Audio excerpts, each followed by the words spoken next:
Why is intelligence, the very trait that drives progress and innovation, so often met with hostility, envy, or rejection by society? Have you ever felt that your ability to think deeply, question assumptions, or see through illusions isolated you rather than brought you closer to others? Arthur Schopenhauer once observed that the world rewards appearances, not intellect. And isn't that still true today?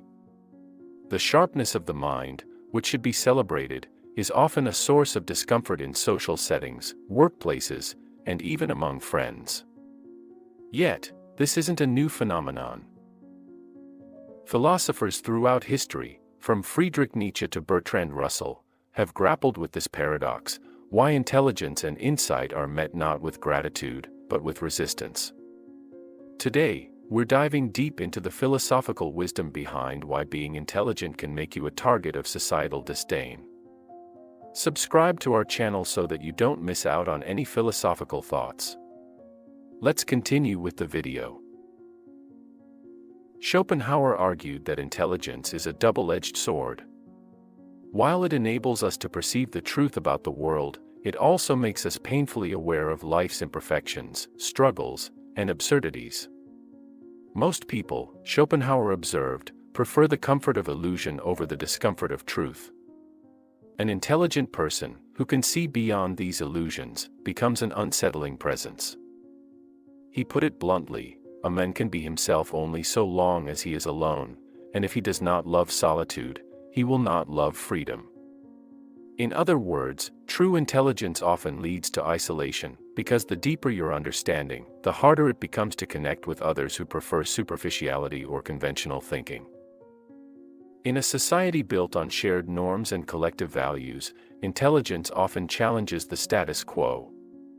Intelligent individuals question, criticize, and innovate, all of which can be perceived as a threat by those invested in maintaining tradition or authority. Think about it: when Copernicus challenged the geocentric view of the universe, he wasn't met with applause but with resistance. Why? Because his intelligence disrupted the comfortable worldview that most people clung to.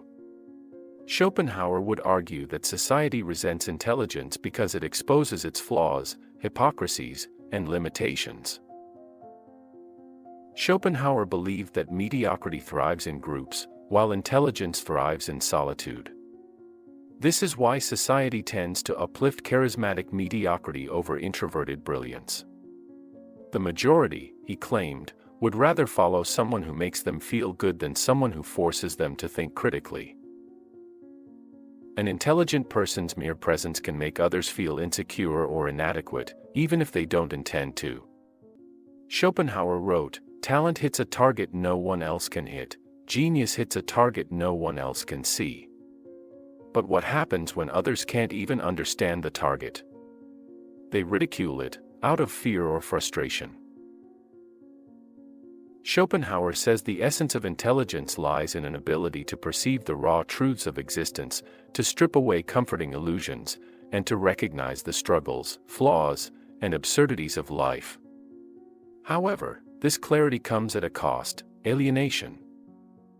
Schopenhauer famously argued that most people prefer the veil of Maya, the illusion that keeps them comfortably numb to the darker realities of existence. This illusion allows them to focus on the immediate, pleasure, success, and social conformity, without grappling with the deeper, often unsettling truths that intelligent individuals cannot ignore. Those who pierce this veil, Schopenhauer warned, inevitably become outliers. Their refusal to indulge in comforting falsehoods renders them odd or even threatening to others. In his words, the more unintelligent a man is, the less mysterious existence seems to him. This might explain why society tends to celebrate surface-level charm, easy charisma, and conformity over intellectual depth. Intelligence, in its truest form, shines a light on the things most would rather not see, and no one likes to have their illusions shattered. The burden of the free spirit. Friedrich Nietzsche, another giant of philosophy, offered a powerful complement to Schopenhauer's insights. Nietzsche described the intelligent individual as a free spirit, someone who breaks away from societal norms, groupthink, and moral conventions in pursuit of truth. Yet this freedom often comes at the cost of social acceptance. Nietzsche argued that most people cling to herd morality, the collective set of values and beliefs that dictate what is acceptable and desirable within a society. Intelligent individuals, by questioning these values and pursuing their own paths, are seen as dangerous disruptors. Nietzsche's famous concept of the Übermensch, a figure who transcends traditional values and creates their own meaning, was his ultimate vision of intellectual and moral independence. Yet, Nietzsche acknowledged that such individuals often face ridicule, rejection, or even hatred. Society fears what it cannot control or understand. The intelligent person who sees through the herd's illusions threatens the stability of the group. As Nietzsche put it, and those who were seen dancing were thought to be insane by those who could not hear the music. Intelligence gives one the ability to hear that music, but it also means dancing alone. Envy and the comfort of mediocrity. Moving to the 20th century, Bertrand Russell brought a more analytical perspective to the discussion of intelligence and society. In his essay The Triumph of Stupidity, Russell observed that intelligence is often met with envy and resentment because it disrupts the equilibrium of social hierarchies. Russell argued that mediocrity thrives in groups because it is easier to manage and less threatening to the collective ego. He wrote, "The fundamental cause of the trouble is that in the modern world the stupid are cocksure while the intelligent are full of doubt. This dynamic creates a vicious cycle. Confident mediocrity rises to power, while reflective intelligence is sidelined. People feel more comfortable around those who confirm their existing beliefs and flatter their self-perceptions, rather than those who challenge them. The intelligent individual, by their very nature, exposes the limitations and contradictions of others, often without meaning to." Russell also touched on a deeper societal fear, the fear of change. Intelligent individuals are often the catalysts for progress, but progress inherently disrupts the status quo. Most people prefer stability, even at the cost of stagnation, to the unsettling implications of radical new ideas. So, if intelligence is met with such resistance, how can one navigate the world without feeling perpetually alienated? Schopenhauer, Nietzsche, and Russell each offer guidance. From Schopenhauer, we learn the value of solitude.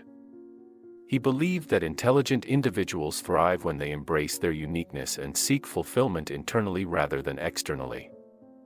He urged us to pursue knowledge, art, and personal growth as ends in themselves, rather than seeking validation from a society that may never fully understand us. Nietzsche, on the other hand, advocated for resilience. He believed that the disdain society shows toward intelligence is not a reason to retreat but a call to embrace one's role as a disruptor and creator. Nietzsche's concept of amor fati, the love of one's fate, encourages us to accept the challenges that come with intelligence as part of the path to greatness. Russell offers perhaps the most pragmatic advice: cultivate intellectual humility. Intelligence does not make one superior, it simply offers a different perspective. By approaching others with empathy and curiosity, rather than frustration or arrogance, we can build bridges even in the face of misunderstanding.